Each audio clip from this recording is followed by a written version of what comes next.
Thank you so much for taking this time with me. I appreciate that a lot. Thank you so much for that. I know you're very busy, but I appreciate that a lot. And I think that just goes right back to you. Mm-hmm. And thank you for your interview, because see, when I do these things, people ask questions that make me think. You know, so that's the fun of an interview, is that I learned so much from interviews. And over the 40 years or so I've been doing them, it's like the questions always help me in my thinking process. So thank you. Okay. So we'll have a tour of your last 40 or 50 years of work. You've done such a tremendous amount of work and research, and you know, I have your books here. Yes. These are the first edition in French in 1977. And you know what? I just realized these were, that one, obviously, was the first book, non-fictional book I've ever read of my life. So this changed my life from the start, you know? And and till today, I'm writing books myself. And this inspires me so much, because when I read those books, it was as if you recognize something that was inside of me. I never doubt anything of it. I know scientists doesn't say so, but for me it was the truth, you know. Yes. So, and I have a question later for you. Is science the only way to prove things? You know, so what's very interesting about that. Yeah. And before I went to medical school, as you probably know, I was a professor of philosophy. Yeah. And I loved teaching epistemology, which is the theory of knowledge. So the first couple of days, I would always ask students about, you know, how do you know that things are true? And they would, you know, most of them say, oh, it's science. But once you make that statement, you are immediately into a self-contradiction, because think of it this way. Let's say that what I would do is I would ask my students, you know, like, what is knowledge, and so on. And so what they would say is, oh, it's science. And so then we would get the view clarified a little bit. And then what they would eventually state, they would say, well, what I mean is that scientific method is the only rational means to establish knowledge. Okay, so I would write that on the board, and I would ask, is that what you think? And they would say, yeah. So then, all right, picture that situation. Then I would draw a rectangle around that statement, which is scientific method is the only rational means of establishing knowledge. And then put the rectangle around it. And then I would say, well, how do you know that that is true? Now, let's think about it. There's two possible answers. One is, I know it by scientific method, but that's a logical fallacy. It's reasoning in a circle. It's assuming what you set out to prove. But then the only other possible answer is that I know it by some other rational means of inquiry, like philosophy or law or literary theory or history. But then to say that scientific method is the only rational means to establish knowledge, and I know that by history or philosophy or the law, is a self-contradiction. So it sounds pretty to people, but the idea that science is the only rational means to discover things or prove things is just, it doesn't make any sense once you think it through. And I watched your conference you gave in Paris last year with Jean, I don't know. Stone. And you published that book. I have the copy in French, Donner du sens au non-sens, and I think it's in English. It's The Unintelligible Afterlife or something like that. Actually, what we've done now, when it comes out, it will have the French title. It is something like Making Sense of Nonsense. Yeah, okay, that's great. Because I like when you say we have to open our minds, because the first person you read about who were writing about life after life was Plato and Aristotle, and this comes a long time ago. So science wasn't like it is today back then. It didn't even exist. No. So, No. but at that Science. time they were truth for them. People believed them. That's right. What happened? You know, when you think about, Galileo and Newton are people that you and I would think of as scientists, but they didn't even know the word. What they called themselves was natural philosophers. Yeah. That is, philosophers who looked into questions of the natural world. And I forgot when the notion of science, as we understand it, was articulated. It was probably had to do a lot with Robert Boyle in the 60s. He was a contemporary of Newton. And Boyle was the person who made the statement that when we do an experiment, we have to describe it in close enough terms that somebody else can replicate it. Yeah. So that would be a point where science began, and that wasn't until the 1600s. Yeah. So, it's such a myth in modern. I mean, by the way, I love science. Yeah. I read science journals. I'm fascinated by astronomy since the age of 7, and when I was a kid, I decided I'd become an astronomer, and still love astronomy. So science is terrific, and what happens in some cases to people who go into science is that it becomes an ideology. Yeah. And that's called scientism. And it's not, it's just a certain kind of person. They get kind of stiff. People actually kind of narrow in a certain way. And you can be a lover of science without thinking that science is the only way to inquire into things. What was so attractive to you in astronomy? Why that science? And you said you imagine at that time, you realize at that time that you wouldn't know everything there is to know because it's too big. Yeah.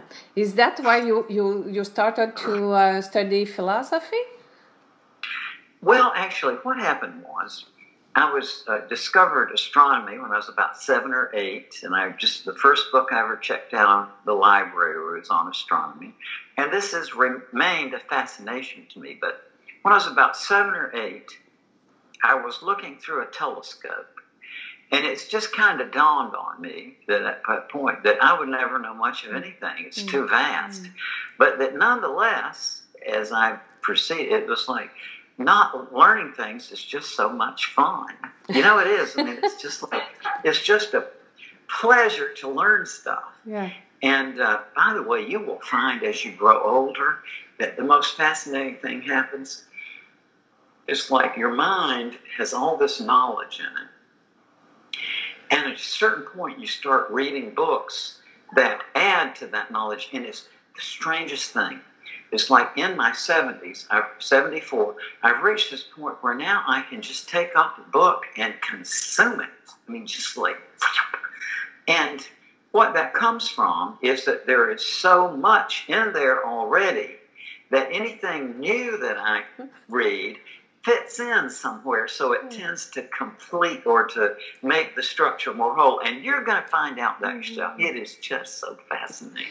Do you still consider that important that we continue to learn something? Because you said that with NDEs, most people come back and say the most important thing is to learn to love.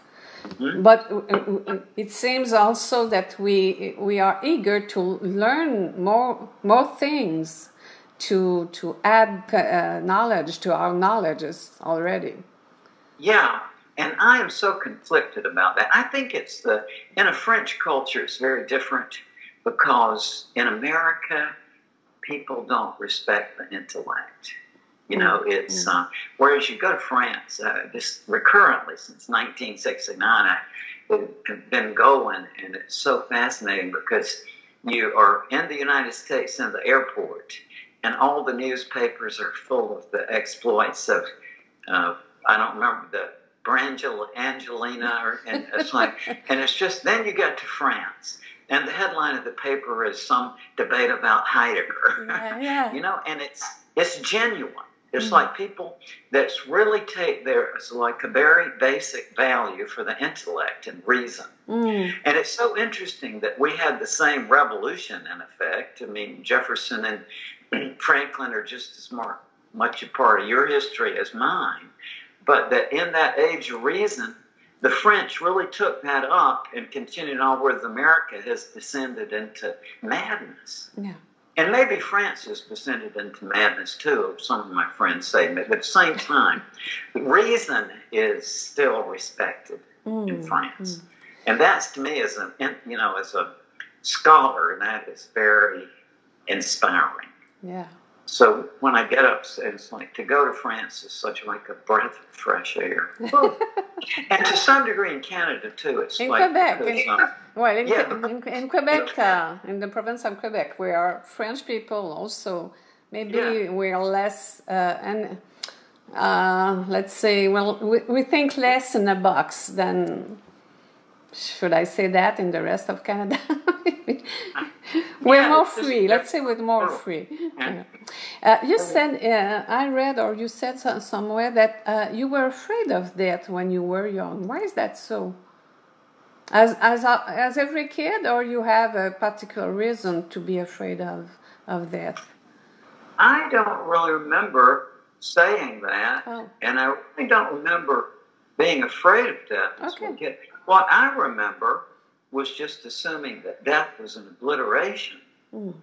And because my family was not religious, and I never went to a church service till I was 12 years old, and never even stepped into a religious building till I was 11. Okay. And so to me, this was a very mystifying side of life, and it still is. But I had, when I was a kid, I just assumed that death was an obliteration of consciousness. And, but I don't remember being particularly afraid. Okay. Yep. I remember being a phobic, and I didn't want to, step off a cliff or something. But it's like I don't really remember in my life being afraid of death. But I'm afraid of a lot of stuff, like being injured is a terrible thought. But death, I can't. And thank you for that question, because as I reflect, I don't remember a period of my life where I was afraid of death. I remember a lot of periods of my life where I was afraid that a loved one was going to die. Yeah. And I lost my first child at the age of, I forgot, 24, I think, 25. And that's something that, and once you lose one child, then the rest of your life is constant worry about your kids. So that I will admit to. I just, in terms of being afraid to death, I can't really remember having that feeling. With all your work and your studies and your research, have you been able to make peace with your son's death? Did you? No, I haven't. Have you succeeded to talk to him? No, or no? I'm not sure there's any way of getting over the loss of a child. No. Yeah, I don't really think so. And that comes from, I've been a grief counselor for a long time. And I never found, of course, the people are coming to me because of grief, right? So they weren't over it. But it's hard to me imagine that you could really ever make peace with the death of a child. And I don't know, though. That's my feeling. Yeah. You said in one of your books, in Paranormal, I think that you had such a dark moment that you attempt suicide, and then you experience a near-death experience, right? Is that right? A variety of it. It was like, what I would say was that what I experienced was not the classic near-death experience. Okay. But that it was a situation where, for want of a better term, like two layers of cellophane separated. And that I realized that this incomprehensible thing that we're in is layered. And that there's a layer that seems to be contiguous to this, or just closely associated with, where you just enter into a more clear and vibrant place where it's like, I've heard a lot from near-death experiences patients, the phrase, more real than real. And that's exactly, you realize that what you're going into is something that, compared to that, this thing we're in isn't like Plato's cave, right? It's like a shadow show. Okay. Have you been offered during that experience to get back? Do you remember anything about it? Were you, did you meet someone? Have you seen the light? No, I didn't see the light. Although I will say that what we call light in this frame of reference was not exactly that experience, but you have to, it's like things get brighter. Okay. And I felt the presence of,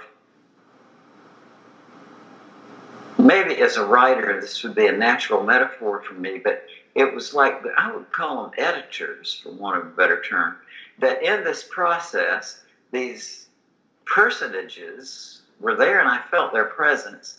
And they were just trying to correct it so that it came out right. So it's like an editing process. It was like, it was very interesting. They took me through a couple of reruns of the same thing. It was repeated. And I got it that I was supposed to make a different response. It was just, there's no words for it. That's the problem. The problem of language.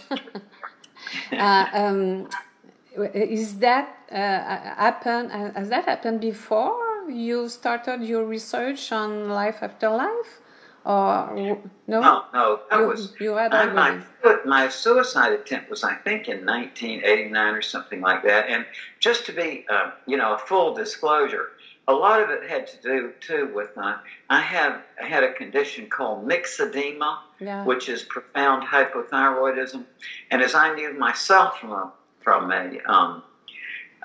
my medical career, that a very common presenting symptom of myxedema is a suicide attempt. And I had a friend who actually, his name was John East, and I knew him when I was a professor of philosophy at East Carolina University. But subsequently, John became a senator from North Carolina, and he committed suicide. And then in the follow-up inquiry to it, it turned out that he had undiagnosed hypothyroidism. So, hypothyroidism is a very common precursor to a suicide attempt. And that was obviously what was going on in my case. Although what you do in that sense is you always attribute it to some external circumstance, right? It's like you can rationalize. Yeah. Too much. Now, I don't even remember what I rationalized, but it was like, in retrospect, I see that my thyroid was out of whack. And, Yeah, we're so glad you didn't succeed that one. I'm glad I didn't succeed. Did that change your way of seeing the rest of your work? No, not exactly.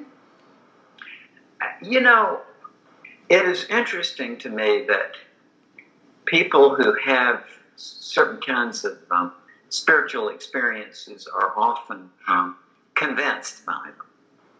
And that's a very interesting thing for me, but I can have all kinds of experiences, but if you ask me whether I think it's real, I just don't know. Okay. And it's because, and I hate to use this term, but I'm immediately going to have to explain it. Since I was in college, at least, when I learned what the movement was, but actually going back to my childhood, I have always been what they call a skeptic. Now, let me explain. The common view of what a skeptic is a person who says, for example, I think these near-death experiences, I don't believe in this near-death experiences. I think it's just the chemistry of the brain. You've heard that locution. Yeah. that very locution is a self-contradiction, and let me explain why. The skeptical movement in philosophy was one of the Hellenistic movements, that is, it came about after Alexander and the invasions, and there were four movements of Hellenistic philosophy: the Stoics, the Cynics, the Epicureans or atomists, and the skeptics. And what the skeptics were building on Aristotle, who codified logic, which you can think of as a kind of machine or apparatus for generating conclusions, right? So the skeptics thought, well, now just a minute here, they knew logic very well, but then they said, well, what if we don't draw the conclusion? That's the essence of the skeptical. And if you want to learn about it, it's a really fascinating book I read as an undergraduate. I probably read it 6 or 7 times. It's by Sextus Empiricus, Sextus, Empiricus, Empircus. And he was a physician in the Hellenistic era, and he wrote like a manual of skepticism. And at the very beginning, he says this: there's 3 ways of inquiry. He says, one is what we would call the Platonists, or he called the academics, Plato's school. And the academics have concluded that knowledge is impossible. Because, you know, what Socrates said was, to be wise is to know that you don't know, right? Which is partly nice. And so that was the academic point of view, that knowledge is impossible. And then where the dogmatist, which doesn't have the word, that doesn't mean what they meant, you know, women now. It meant more like the idea that you had established the truth. And he said that the Aristotelians with the dogmatist. And if you read Aristotle, it's full of this boundless, you know, optimism. In his writing on logic, he said, what I have found, just so excited like a kid. And so this is true for all time, right? So that the dogmatists think that they have knowledge. So those are the academics who think that knowledge is impossible, and the dogmatists who think that they already have knowledge. And he said, but we skeptics go on inquiring.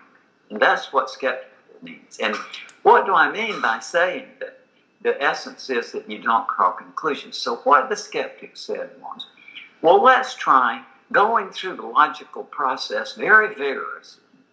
But in the end, instead of drawing the conclusion, let's withhold the conclusion. So keep the inquiry open. And so what they found, that when they did this assiduously, they found after a while that it really opens your mind to a really neat state. It's just inherently wonderful to realize this point. It's just great. You're just motivated to continue your inquiry, but you don't think you know anything. Is it possible that doing so we are building some new place in our brain? Or Yes, there's no question. And so then the other advantages of it was that they just found by doing it that if you always do that and you try to refrain from a conclusion, that if you think of it like geometry and the conclusion is out here, that everybody else is rushing to get to the conclusion you said. No, just a minute. That means you look over here and on this side and you see side pathways of inquiry that nobody else noticed because they're trying to get to the conclusion. And that's why to be a skeptic. And yes, it does. I think David Hume made that remark, that the effect that his skeptical mode of inquiry had on his mind, that he found very desirable. And it is. It's just so much fun. It makes inquiry fun. Yeah, and it's like keeping our mind open to anything that can occur, right? So we don't have like this, and we don't go like this, and there is only one issue to that, one solution to that issue. We have everything open, right?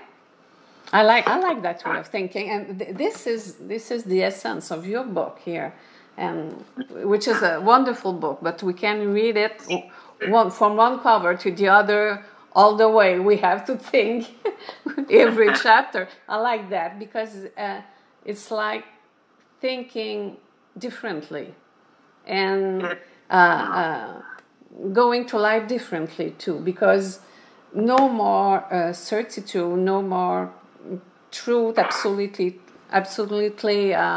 indefectible, you know. Yeah, it's just, I tell you the truth, I don't have any noble purpose for my work. The reason I look into what I love and I look into is that it's just so much fun. It's delightful to learn new stuff. Yeah. And, I wish I could say, oh, I'm so noble, I wrote this stuff to comfort people. No, and I am so glad that this work has comforted people.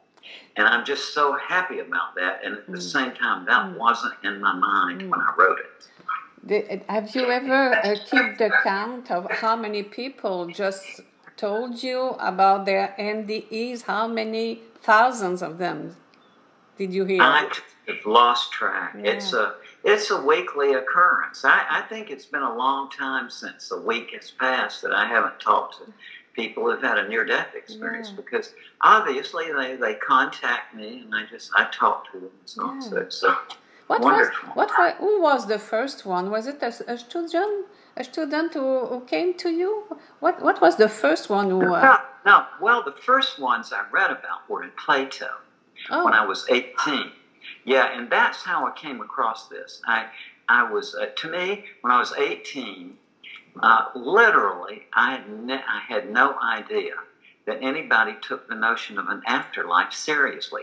I thought it was something from the cartoons, like the angels. I thought it was a joke. And then, when I was 18 and read Plato's Republic, which totally changed my life, was the first time I realized this man who I immediately became my hero, I realized that was one of his main things, was the notion of an afterlife. So to me, this is kind of like authoritarian thinking, but I just thought, well, if this guy thinks there's something to this, that maybe I better look into it, and it's fascinating. But I asked my professor, Lewis Hammond, about that story, and Professor Hammond said, to my surprise, he said, the early Greek philosophers, a lot of them knew about these stories of people who had almost died and revived. And among those were Democritus, if you know him, was the founder of atomic theory. He was about the same time as Plato. And Heraclitus, for example. So they knew about these experiences and thought they were interesting. But because of that, I assumed that this was something peculiar to Greek thinking. Yeah. But then in 1965, I heard from my philosophy professor, John Marshall, that right there in Charlottesville at the psychiatry department was Dr. George Ritchie, who had actually had such an experience. So George was very open to talking to students and kids, as I was then. Although he told me years later, he said, Raymond, you're always talking to me about Mount Pine. You being a kid when you met me. And he said, honestly, realistically, if you think about it, I was, 39 and you were 19. So it seems a less difference now. But to me, he was like, and George, I immediately, when I heard him, I knew one thing, that this guy is real in the sense that it is sincere, right? Now, whether it was actual or not, I don't know, but I knew that he was reporting genuinely what had happened to him. He was a psychiatry teacher, right? And you went to study psychiatry because of him? I don't think so. The reason I think I loved teaching philosophy, and it never entered my mind to enter medical school. My dad was a physician. He never tried to encourage me. My dad was always, whatever I wanted to do, he would support it. And he never even once intimated to me it'd be good for me to go to medical school. So but after I'd finished my PhD in philosophy, and I was very happily teaching philosophy for 2 years, one night at the dinner table, I was surprised to hear the words come out of my mouth. I said to my wife, I'm going to go to medical school and become a psychiatrist. And what a shock. But I went ahead and did it. And I think maybe one factor was that although my dad was a surgeon, he also was very sympathetic to psychiatry. He had almost been a psychiatrist. That was one of his things he was thinking of. And then a lot of our friends were psychiatrists and so on. So I grew up, plus the mind is just so absolutely fascinating. And so... would you say was it an intuition at that time? When the words come out of your mind, is it an intuition you're following? I was so surprised to hear it. It was just like having said, I knew it was my voice, but what is this? But once the idea came out of my mouth, I just went for it. And another factor, I think, for me getting into psychiatry was that since 1966, I have been fascinated with the question of why people kill people. So homicide, to me, has just been a fascinating topic. So I had read lots of books about homicide, and when I went to medical school in 1972, and at that time, forensics was not, it's now glamorous, right? Yeah. But back when I started, I was regarded as distinctly odd for wanting to. So I sought out this man in the pathology department at the medical school, who was like the forensic pathologist, and got to know that orbit. And at that time, there weren't such things as criminalists, like the experts who were trained. So if the police had a baffling scene, they would call in the forensic pathologist. So this man I eventually made contact with, he told me to my astonishment, he said, Ray, well, I go to murder scenes. A lot of you want to come. I do so naturally. It's like, wow. And it was the greatest experience. He would call me up like at 3 o'clock in the morning. Hey, Ray, it's murder. And it was just like watching a magician work. It's like the first murder scene I went into, they have a protocol. You have to go through each step. So first thing is you're standing there at the front door. And so he says, let's look around. So my attention went to the legs sticking out from behind the sofa. And that was focusing to me. But he said, well, Ray, before we even stepped into the room, he said, well, Ray, we know that this man is an alcoholic. How do we know that, Dr. Chandler? Well, look over there in the window, and there's a bowl of bananas. And he said, when you see that in a household, that means that the person is an alcoholic, because what alcoholics, their teeth get loose. So what they learn is that they can put a bowl of bananas in the sun, they will, quickly rot, and that they're soft and you can eat them. And when we looked up the guy's medical records, he was absolutely right. And to me that seemed like magic. Yeah, but that was far. It's just a matter of seeing it 100 times, and that's fascinating. So then I went into forensic psychiatry, and I worked in a maximum security unit with paranoid schizophrenic killers and mass murderers. Sometimes we had serial killers. Most judges realize that a serial killer is not an insanity case.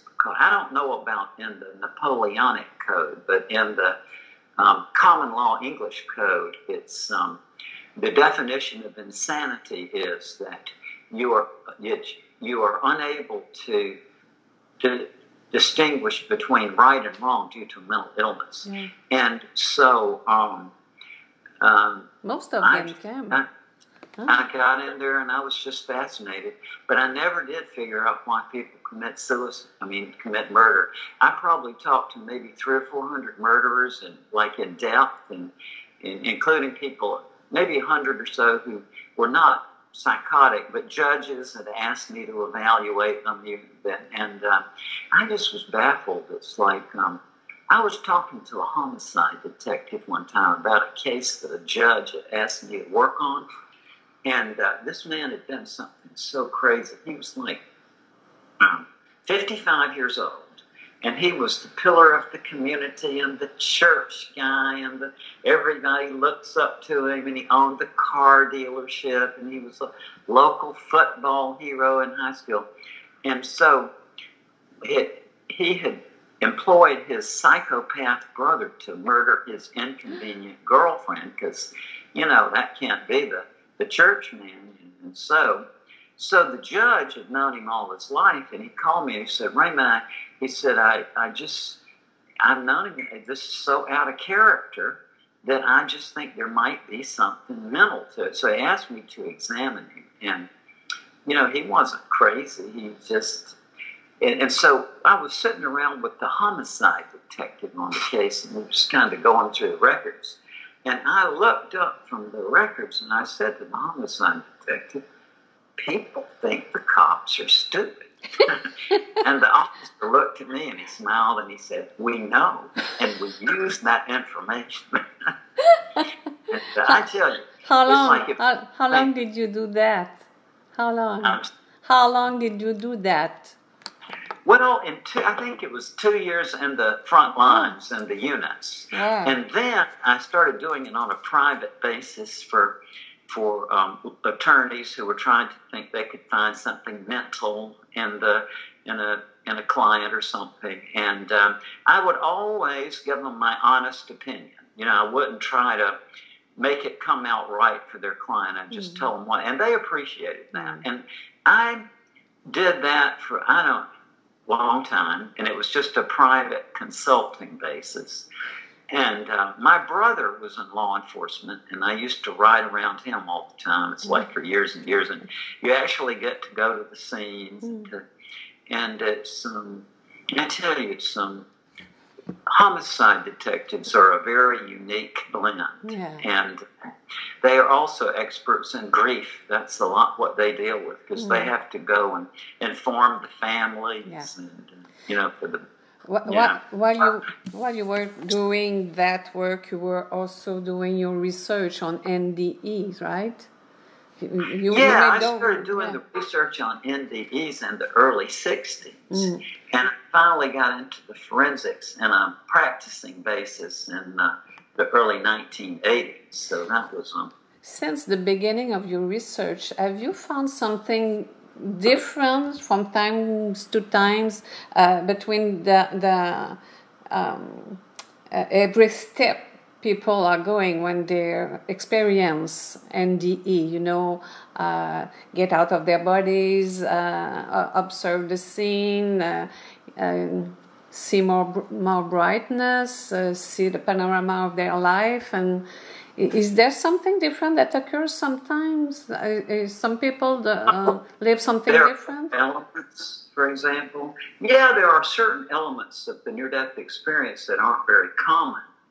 And yet they do occur once in a while, so it seems to be part of a more general principle. And one of them is what I call ascensions. And they are, I haven't talked to many people who've done this, but it's enough of them to know that they occur.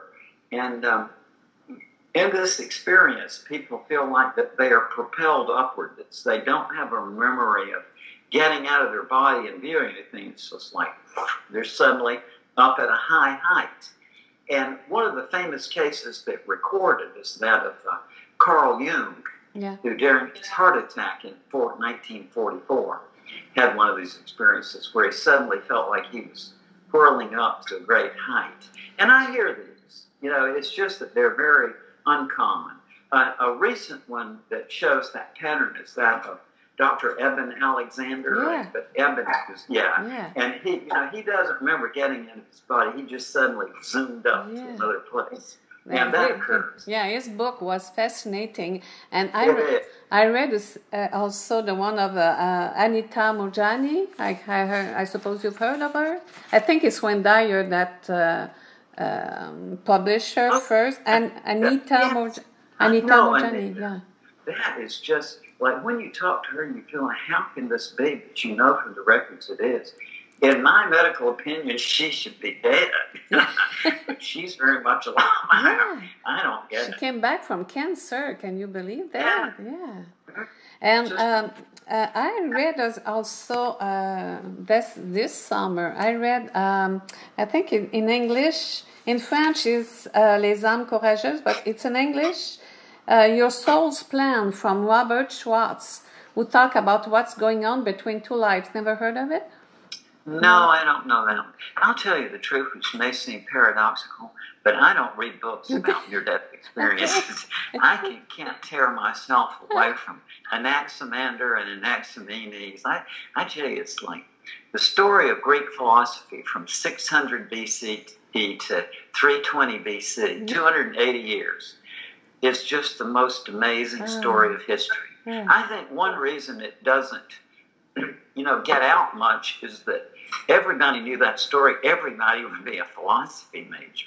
It's just the most amazing story of history. And I am just so fascinated about that. I read books on Greek philosophy.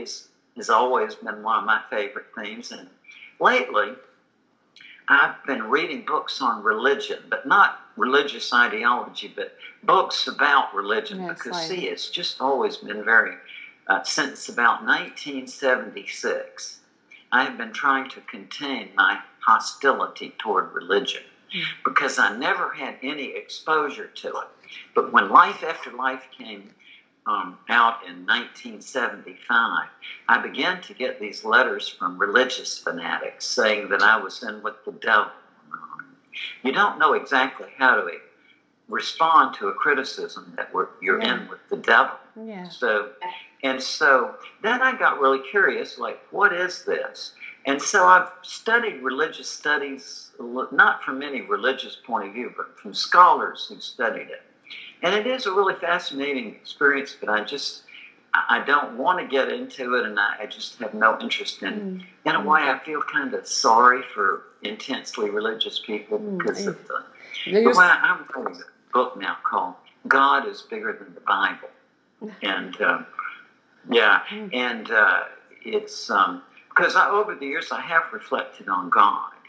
And one of the statements I make in that book is, God doesn't care whether we join a religion. No, I don't think so. I think we can believe in God, but not in religion. So. Yeah, or you can not even believe in God, but have a relationship with God. Yeah. See, the way I say it is, if somebody asks me, do you believe that God exists? I'd say absolutely not.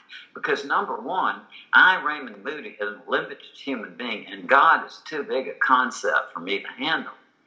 Or, if you think about that sentence, do you believe God exists? The emphasis of the sentence is on the word exist. Now, as a logician, it'd take about an hour, but I could sit down and I could explain to you what the concept of existence means and what it means to state that something exists. I could even show you how to symbolize it. But when it gets to God, I give up.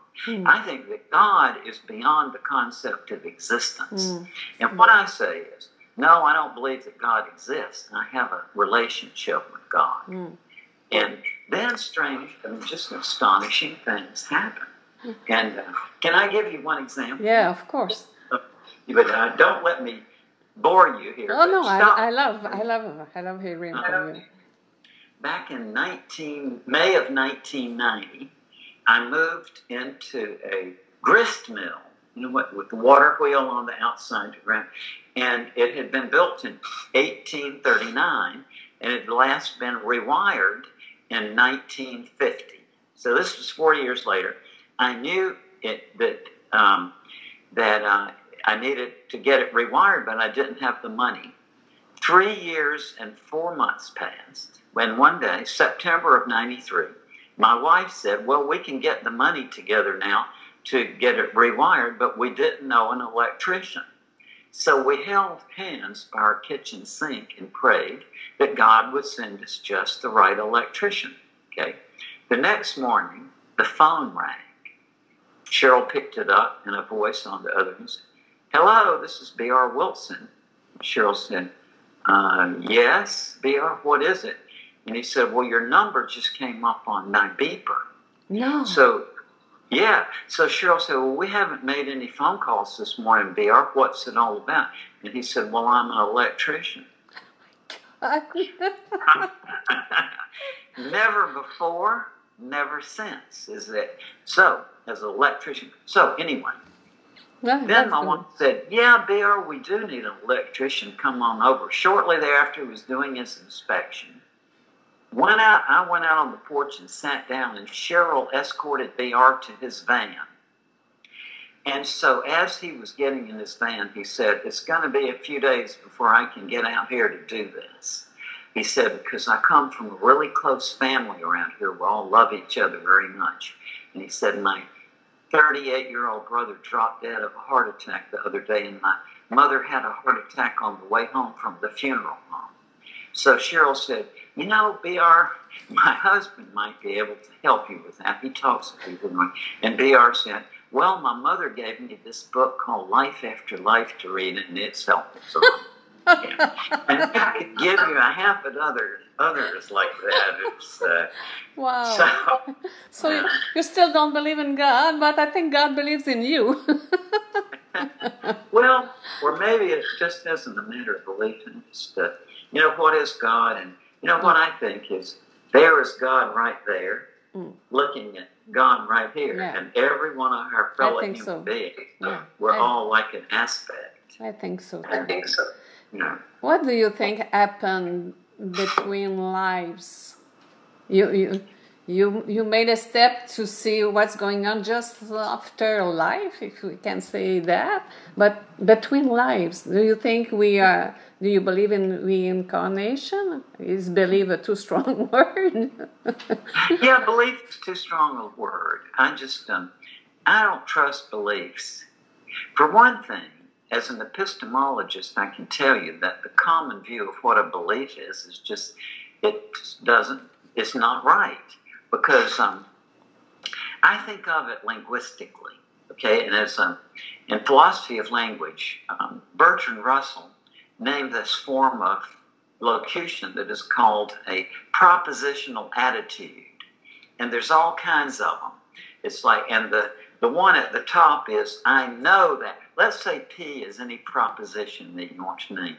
So you can say, I know that P. I believe that P. I suspect that P. I guess that P. I sense that P. I surmise that P. And there's just like dozens and dozens of locutions that have that same format. And so the one interesting thing about them is that format doesn't change doesn't affect the meaning of what follows the that, right? And it doesn't add anything to it, so that add anything to the meaning. Now, people, for some reason, I can understand why, partly, I think, is that when you say, I know that P, and it doesn't turn out, then your friend has a quarrel against you. Right? Because when you say, I know, you're sort of guaranteed what you're doing is, I guarantee you that. Yeah. But when you say, I believe that, well, you know, you can wiggle out of that one pretty easily. So people don't want the one that they can't wiggle out of. So it's my belief. And then they internalize it like that. When I say that I believe that such and such, I'm reporting on some inner event, which nobody else can maybe see, just me. But if you think about the real linguistic situation, what you're doing when you use one of those kind of formats is that you are conveying to your hearer what degree of confidence they can put on P based on your say-so. And it gives you some hint of the process. When you say, I know, you imply that you have some rational process that you could go through, but it's like, and you have to look at each one. And I think this whole ideology of my beliefs is just incoherent. It's so I reformulate my question. What do you think happened after life? After life? Yeah. Well, I want to preface this by saying that really I don't know. But if you are asking me my personal impression that I have developed after so many years at this, and coming to a person who was not hostile to the idea of an afterlife, but certainly to whom it was very counterintuitive. Okay, so, and also I want to say that in announcing this feeling of mine. I'm not trying to persuade anybody else. People have to come to terms to this one with their own process. But if you're asking me what I think, whether I think that there's what people have always called life after death, I'd say yeah. And it's still hard to get those words out of my mouth because it's just still very counterintuitive to me. Mm. But I have just seen so many things I give up.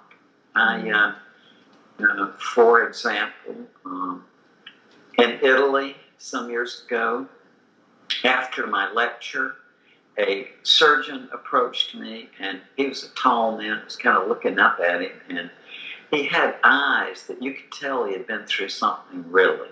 And so he led me to the back of the room, and he told me that a while before he had been doing an elective operation on a fairly young man who was in good health. And there was no question that it didn't occur to him that there might be a complication. But in the event, the young man had a cardiac arrest on the table, and the surgeon wasn't able to revive him.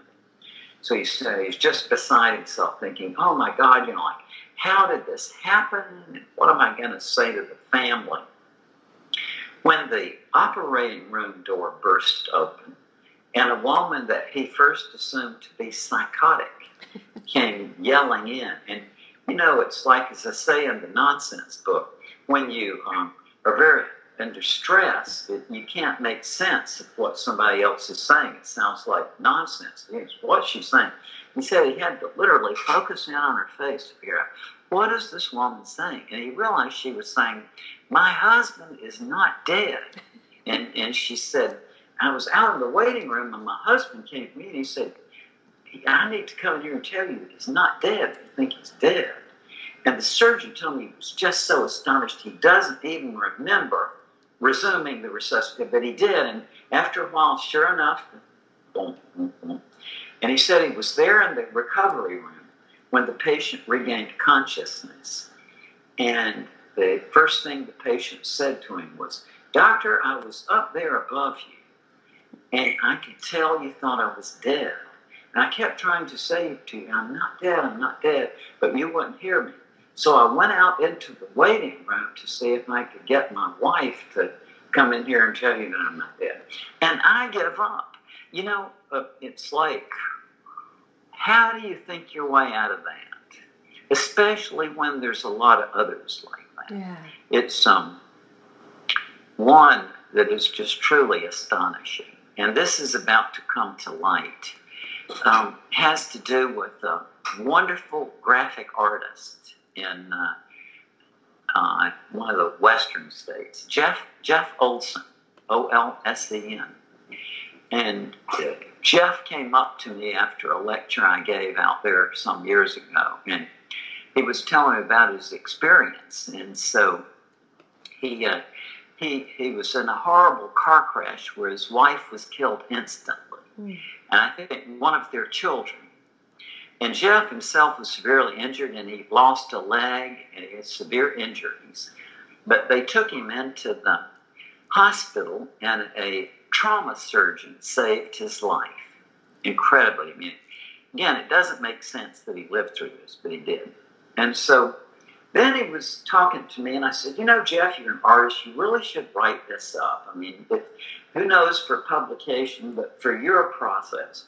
So he did, and he sent me the manuscript, and I just thought it was great.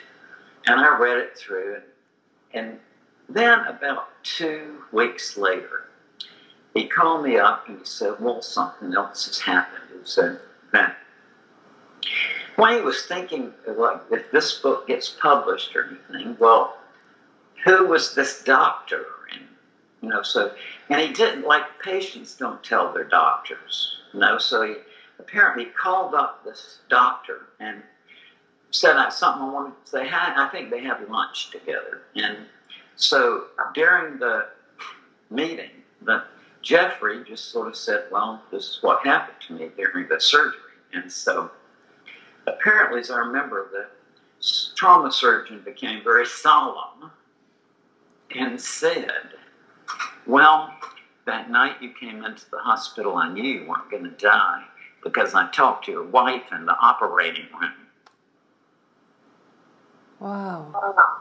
And they're about to go public with this. Wow. It was, the doctor was reluctant for sometimes to talk about it, but now he's going to open up.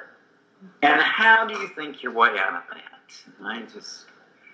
And you want to think your way out of it, right? Because you want to be sure that you're on the right track before you make a conclusion. But I don't see any other way out of this than to say that an afterlife is real. Yeah. You made such big impact on so much people, on so many people. Is there something you want to be acknowledged for, or recognized for, or remember for?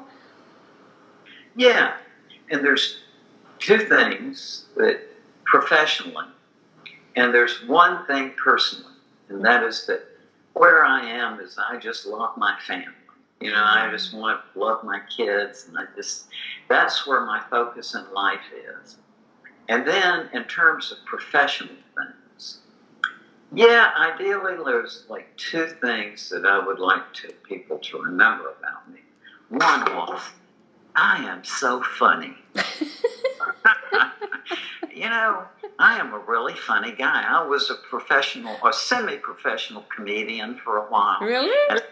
Yeah, humor to me is one of the greatest things. I mean, it's holy mackerel. It's just so much fun. Yeah, we have something. We have that in common too.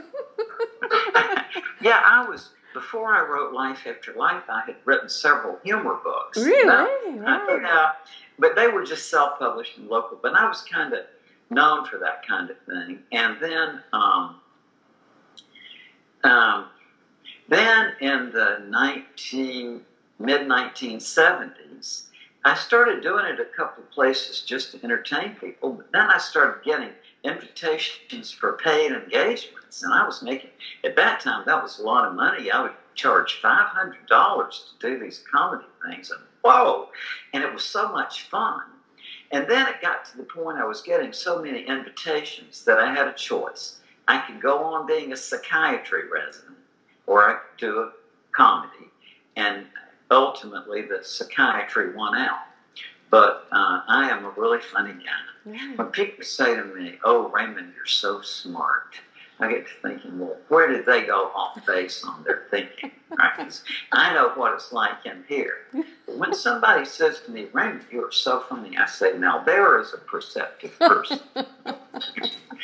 And, you think about it. You have studied literary theory a little bit, obviously. Yeah, I like to laugh, and I like to make jokes, and I like to be fun too. So right. So it's like you've also studied literature, right? Yeah, I don't think we have to be so serious in life. You know, I think we're too much serious. Life has to be fun too. Yeah, so as a person who is interested in literature, I'm going to point out something to you that will sound so counterintuitive at first, but once you think it through, you say he's absolutely right. That if you tried to classify as a literary genre what discourse about life after death is, it's comedy. Because what is the essence of comedy? Comedy is discourse that portrays a happy ending. Yeah. So it's by definition, it's inherent. That doesn't mean that it's not serious, because comedy is very serious. But what it means is, if you're thinking in terms of literature, then what discourse about the afterlife is, it's a mode of comedy. Mm. But it's also a kind of mode of meta-comedy. It's like, because it consumes tragedy, because the definition of tragedy is that it ends in a death. Yeah. But what the discourse about life after death is saying, that even that is a comedy, because it ends in life too. Yeah. Yeah. So it's an interesting fact, but once you think it through, you see it's true. What's the second point professionally you want to be remembered for? For a person who realized that there is a third value of logic that we have missed, And the way you and I think is a binary code that was laid down by Aristotle, who said that it's based on literal meaning and there's two possibilities, true or false. So what happens with the cat in the box, in the quantum theory?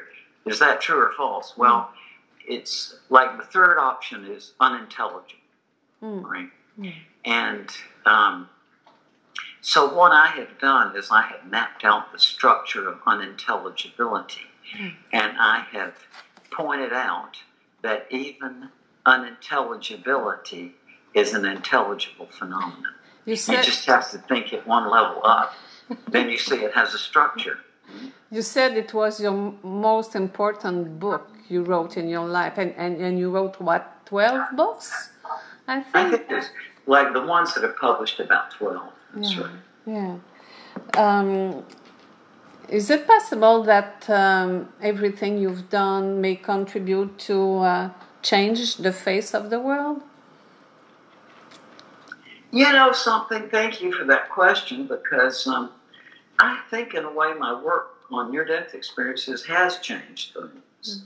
I mean, when I came out with this in 1974, I'm glad that I didn't mind a bit being regarded as a nut, because by then I knew what a nut was. And as if somebody calls me crazy for this, then it's just their own limitation. But it's and thank you for that question, because as I think about it, I mean it's changed medicine. It's recognized as a medical phenomenon. If you're interested in the NDEs and all, you might want. There's a really good book that was published about a year ago by the University of Missouri Press, and the editor of it is John Hagan, Hagan, or E.N., M.D., and it is entitled The Science of Near-Death Experiences, and it is a compendium of articles about near-death experiences by physicians who've had them or by physicians who've studied them. Wow. And you are just going to be amazed. Here's one. Do you like music? Kind of sense you do. Well, here's one for you. Dr. Anthony Cicoria is a PhD in physiology and an MD and a professor of orthopedic surgery at one of the New York universities, I forget which, and a distinguished professor of orthopedic surgery. And in 1996, Tony, talking on a payphone, was struck in the neck by a bolt of lightning and had a cardiac arrest, and had the typical just amazing things like this, the typical near-death experience. And then he, a few months later, although he had never been interested in music, he suddenly developed a fascination with, about him. No, I don't know about him, but I read that so many people come back with new gifts they haven't before. Yeah. So now Tony, in addition to being a distinguished professor of orthopedic surgery, is a first-class concert pianist. Wow. Yeah, and he started, after his experience, he started having dreams that he was on a concert stage playing the piano, and it was always the same music. So this friend of his, Oliver Sacks, and he's the neurologist, said, you really should transcribe that this music is trying so hard to get through. You should learn how to describe it. So he learned how to transcribe music, and then he's now a composer too. Oh my God! Wow. Oh yeah, just a delightful man. Wow. I was in Montreal about 2 or 3 years ago, seeing him lecture and then do a concert, and there wasn't a dry eye. Yeah, I believe so. Yeah. Would you say that the fact that science couldn't prove anything about your work is one of your biggest regret or a big obstacle? No. I just because I've known all along that the idea of scientific proof of an afterlife, it does, it's not. It wouldn't change anything for you, right? No, because I knew that all along. I was an analytic philosopher. It was logic and philosophy of language and logic and just philosophy. And it's obvious to a person who studies philosophy that question of life after death is not a scientific question because there's no way to verify or confirm or disconfirm it. And so, but that doesn't matter for a philosopher because we realize there are plenty of big questions that don't yet have a scientific framework. And so, no, it doesn't bother me a bit because I understand that it's not. However, when you look at the history of science, there is a recurrent phenomenon where something is carried on as a philosophical question for hundreds and hundreds of years, or a couple of thousand years, and then finally somebody thinks of some method to actually get an answer. And that would be, for example, Galileo. It's at that time, if you wanted to know about motion, you read Aristotle, who said that obviously to him that you put a heavier thing and a lighter thing down, that the heavier one is going to go down faster. But Galileo figured out and he was dubious about that, but he figured out a method to see for sure. And I don't know whether that story about the ball from the tower, I don't know. I've never really seen any actual source on that. But I have read his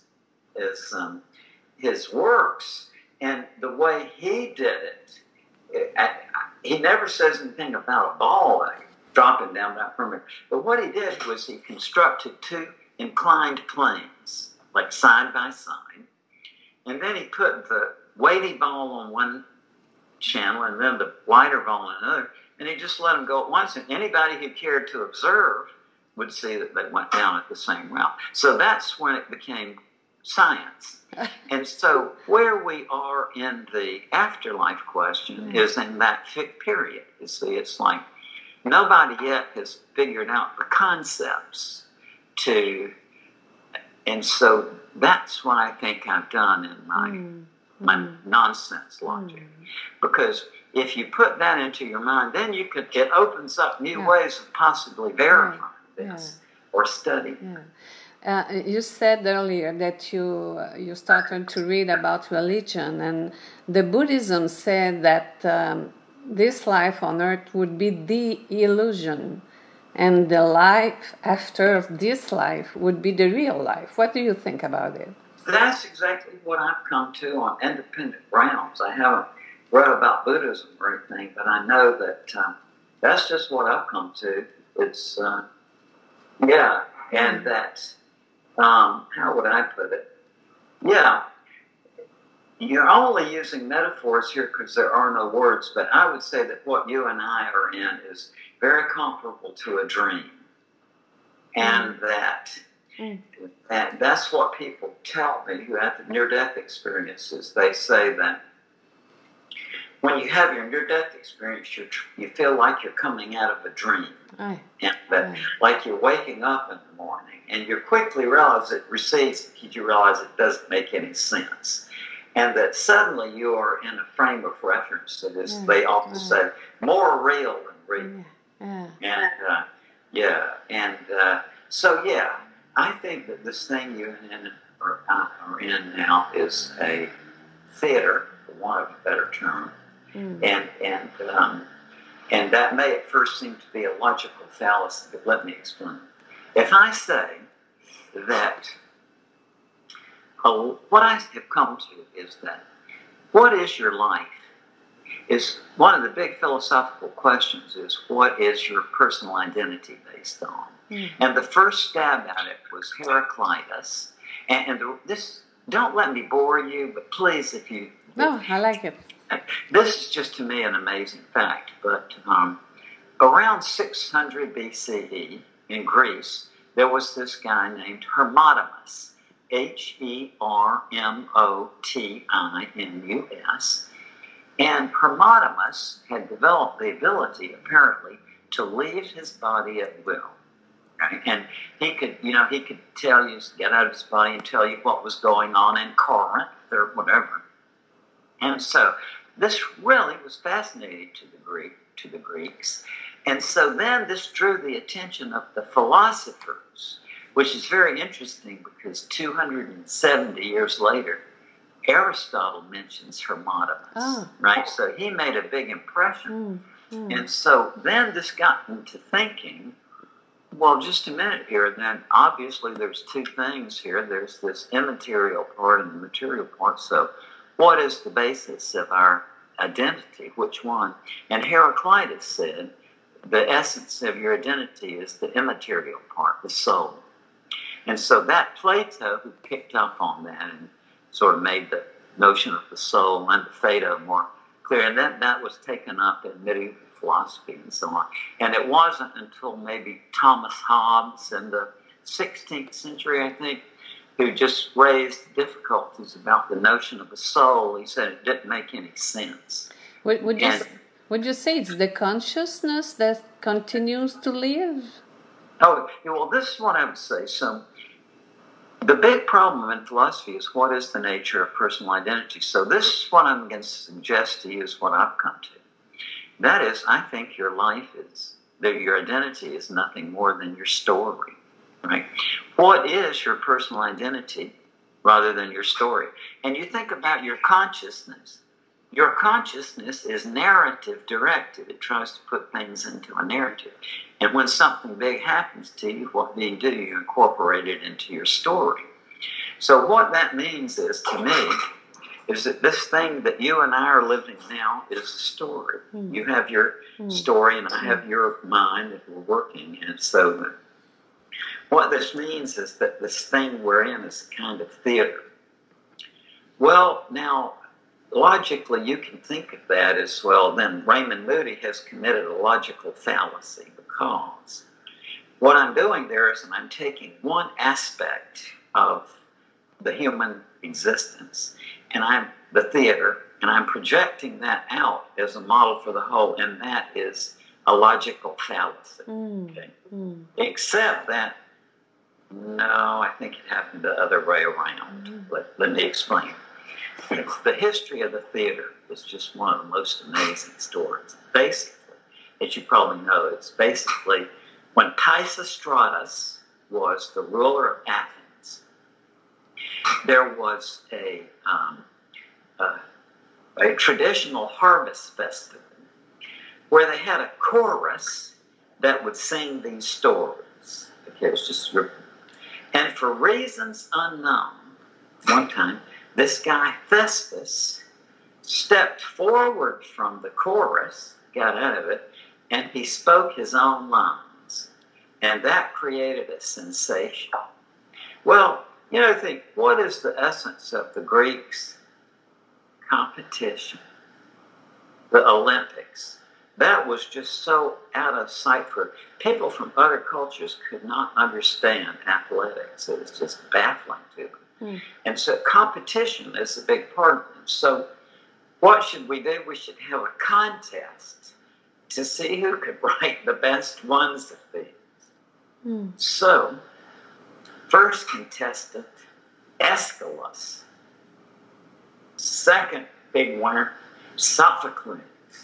Then Euripides.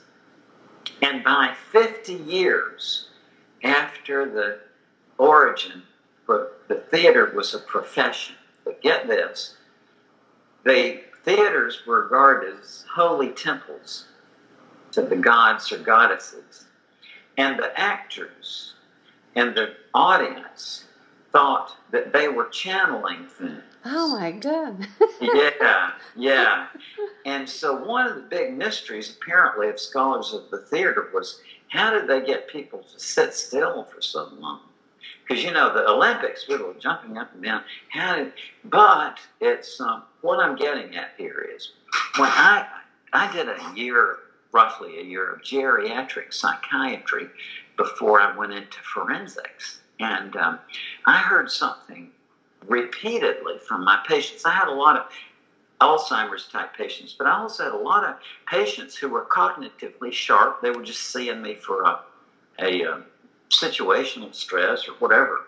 And I just heard repeatedly from these very insightful people, you know, Dr. Moody, in the last few years, it began to seem to me like my life has been a script. When I look back up, it seems like it's something, a play somebody made up or something. And it's what's his name? Joseph Campbell. Was before your time, but he was a mythology expert. I heard him say that on one of his tapes one time, that the older he got, it seemed to him, his life was a story. And so what I'm getting at, I think that Aeschylus and Sophocles and Euripides, being very observant and thoughtful people who observed human nature, had just realized that for themselves, that when people get a certain age, and so, hey, we can create a flat place here and we can act these out. And so I think that this thing we're in is a kind of theater. We're going through these movies. Yeah. And that Plato said, time is the movies of eternity. That's exactly what the word means. Like, wow. And time is the movies of eternity. Mm. When people say they have a near-death experience, time disappears. Yeah. It's a whole new framework. And I'm interested to know, is there an overarching narrative? I mean, this is the narrative I'm living, the narrative you're living. What about the overstructure? Is it narrative too? And it's like I don't know if Canterbury Tales is probably something not you encountered. I don't know of an equivalent thing in French, but I'm sure there are. But there are these works that are called, they call it a framing device or a frame narrative. In the Canterbury Tales, the story is that this group of pilgrims are walking along the road to get to Canterbury. So what they do to pass the time is that each pilgrim tells a story. Oh. And so that's called the framing device. Another famous one is that of Boccaccio. It's called the Decameron. And it's about this group of people who get caught in the plague of Milan and they move out into the country. But what they do to pass the time is to tell stories to each other. Mm. So what I want to know is... That's what we do to children too. Yes. And so is the higher thing, is there a higher narrative, or is it that once you get out of that narrative framework, and I can see it that way too, that it just disappears, because if there's no time or space, there can't be a narrative. Right? I would like, before we finish this, I would like to talk about love, because everybody that come back from an ND said we have to learn to love more. And the title of my first book was Learning to Love Yourself. So love is a big part in my life. And I really think that every experience we have on this earth is to teach us to learn more. What do you think about those who come back and said we have to learn to love better or more? I accept that completely. I mean, it seems to me that I'm just going on to words of thousands of people that I talk to that, it does seem that the purpose of this movie we're in is to learn how to love. And also there's a tolerance to it. George Ritchie just urgently came by my house one day in 1976. I had met him in 1965. 11 years later, and George was a Southern gentleman. He wouldn't just show up at your house, but he just very urgent one day. And there's something I got to say, Raymond. And he said that this experience makes your humanity even more of a burden in a way. Why? And what he meant was, and I've heard the same thought from a lot of other people, is that even after you have this vision of love and the power of love, it's hard to get through the average day without wanting to choke at least one person. Yeah. Isn't that true? Yeah. And what it means is they see this vision and the importance of it, but in an actual day-to-day reality, it's very difficult. You have to be on a discipline to bring yourself to this state. Do you feel you are more loving than you were before this research? Yes, I do, and I think that part of the reason is my interest in near-death experiences, and I think another reason is just developing. I have Asperger's syndrome. I don't know if you know what that is. Of course. I have learned how to deal with it. With the eye contact is still very difficult to me, but my wife has kind of helped me with it. And so now I can do it for a couple of seconds at a time. But I have to. And you're good. I haven't noticed it before you said it, so you're good. I'm really good at faking it because listen, my wife has helped me, but it's very hard to me. And so I would say that my Asperger's has always also to a degree affected my competence with love and other factors. And I like to say, I am sick and tired of Raymond Moody. And it's like I'm interested that you know, about your idea about the importance of loving yourself, but I certainly haven't gotten to that one yet, and I don't know that I want to, because I think this whole mythology of self-esteem is a myth. What I say is, I want to keep my self-esteem as low as possible, because the ego is the danger. Yeah. And I can say to you with confidence here at 19, so I'm 74 now, okay, that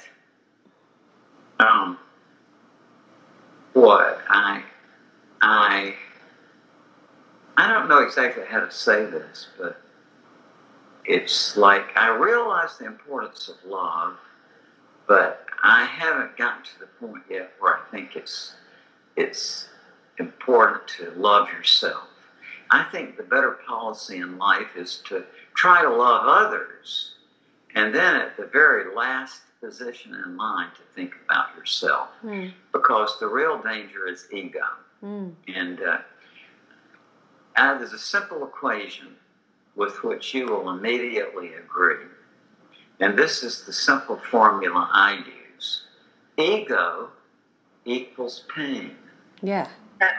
Isn't that true? Yeah. Whenever your ego is involved, it's always something painful. That's all right. So I'm out of my ego. But it wasn't that I went up to the mountaintop and burned the incense and laid on the bed of nails, because that would be an egoistic thing to say. But it's like the reason I've reached this point where I'm sick of myself is quite contrary. That it's... well, I think enough said that I'm not interested in self-esteem. The danger is the ego. And mine was jealousy. And when you're in it, it seems like it's so real. It's hell. And the moment you're out of it, you say, that was like a dream. It seems so real. And so my statement is, one ego trip is enough, right? Because they all have that same feeling. So it's just what I've been impelled to with my own, using my ego to destroy myself and others. And, you know, it's just it's a much better thing to not think so highly for yourself, but try to think about helping others. Yeah. That's what I think. Do you think people who come back from NDEs have a special mission for others? Do you think they have something to do special on Earth? You know, I don't know. I don't know. And a lot of them don't know either. But I look at some people I know who've had near-death experiences, and it definitely does seem to me that they were sent back for some mission. Yeah. But if you get to thinking that, then you know, do you want to get into paranoia or not? You know, it's like to say that I'm here on a mission could be true, but it also could be a paranoid delusion. Yeah, or it could be an ego trip it's too. best not to think you're here on a mission, but it's very good to have some purpose. So, you participate in a project called Final Words Project, right? I think it's with Lisa, right? yes. So, Lisa Martin. what people say when they are near death? Is there some words they always want to say before they go? Is that what it was Not about? necessarily. If you look up books about final words, they're usually final words of men, number one. It's like, how many final words of women do you know? So it's a male-dominated genre. And also it's selected. It's like the ones that we remember are ones that seem to have some meaning to us. Yeah, or to connection with the person's life. For example, when Hegel was dying, he said, only one man ever understood me, and he didn't understand me.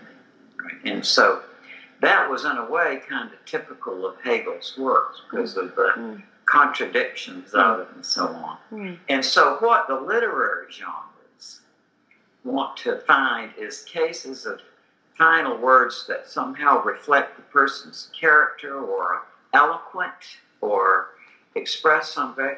But as a physician, I began to really deal with a lot of terminally ill patients in 1974 in medical school, because by then I was already known for my work with near-death experiences. And in 1974, people didn't talk about death. So I noticed quickly when I would go around to my different rotations that the professors, my professors, would give me the terminally ill patients. But they didn't, it was hard to talk about death, so they didn't want to say, Raymond, I'm going to give you the dying patients. But that's what happened. And so what a blessing, And I immediately began to see that, well, actually, there were two related developments here. By the time I went to medical school, I had been interested in nonsense since I was a kid. You don't have in the French culture Dr. Seuss, but No, Dr. Seuss we know is him. great. Yeah, he's a nonsense, right? And Lewis Carroll, and these were my Edward Lear.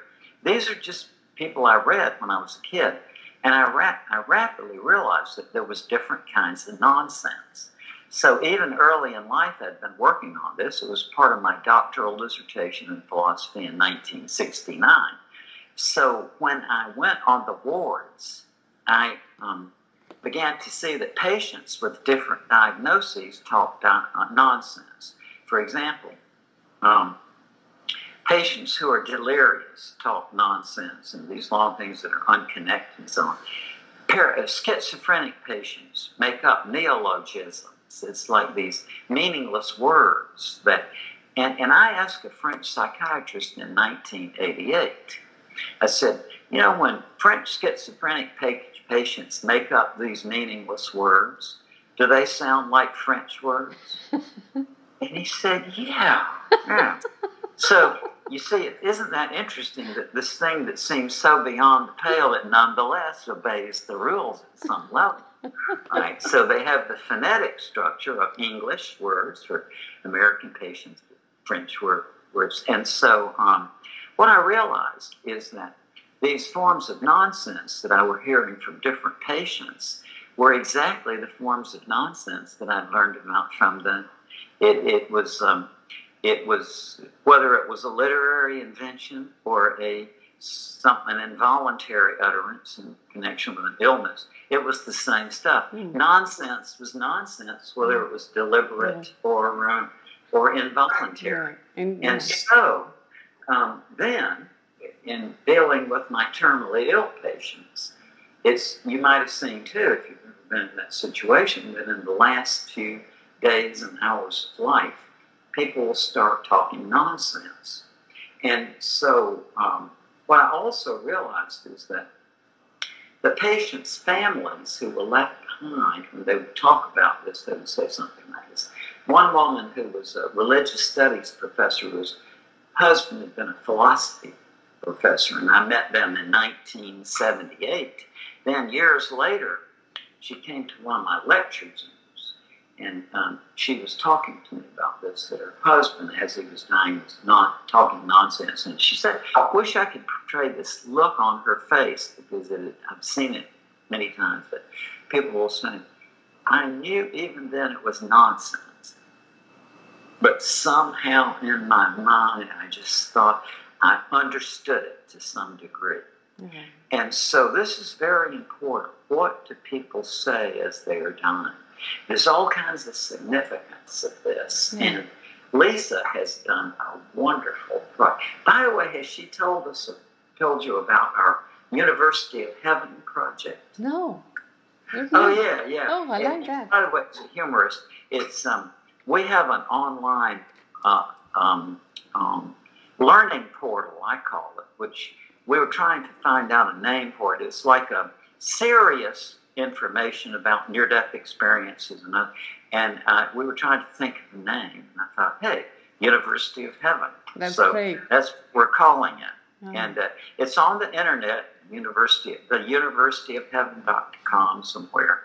And we're looking forward. The startup is coming soon, and we're going to have Evan Alexander and this Dr. Chikoria that I mentioned, the NYU guy, and we're going to have Jeffrey Olson and the trauma surgeon who saved his life. Yeah.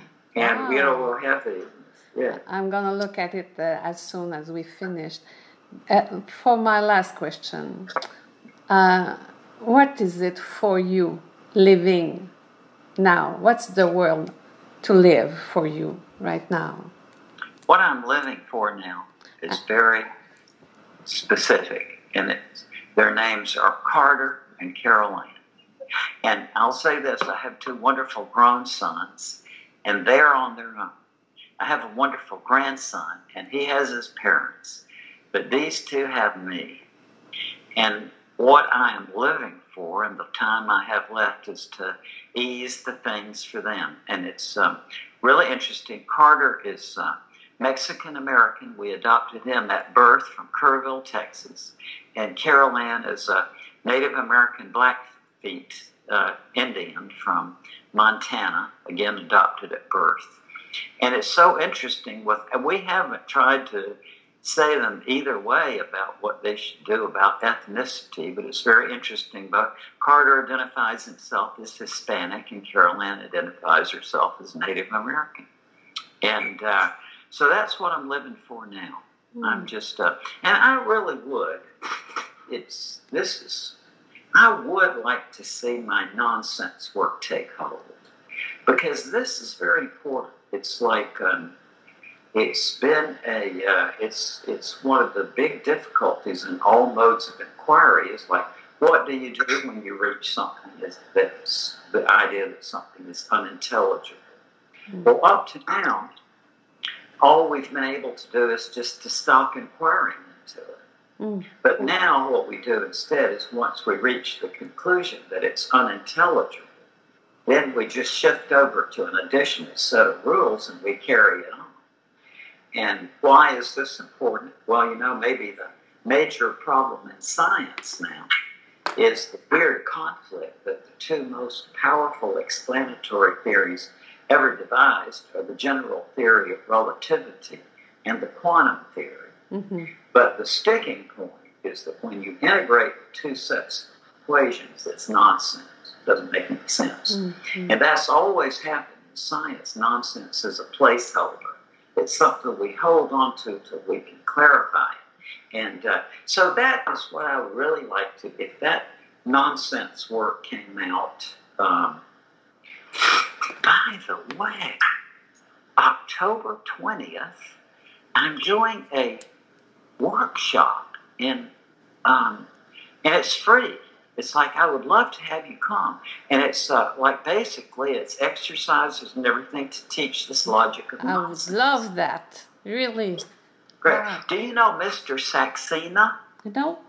he's a very eminent Canadian businessman, and he's putting it on. And it's so if you would send by email all your information, I can invite you. Great. Yeah. Great. Oh, just so appreciative that you come. Well, thank you so much. I will be there, I promise, because that's something I love to learn, to hear, to see, and to feel. Dr. Moody, it has been such a great honor to interview you. Thank you for so much of your time.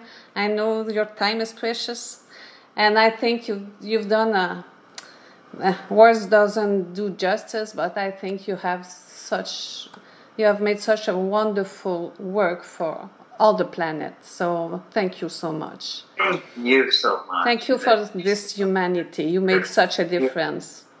Thank you. Looking forward to seeing you October 20th. I will be there. Great. Thank you so much. Bye. Thank you so much. Bye. Bye-bye.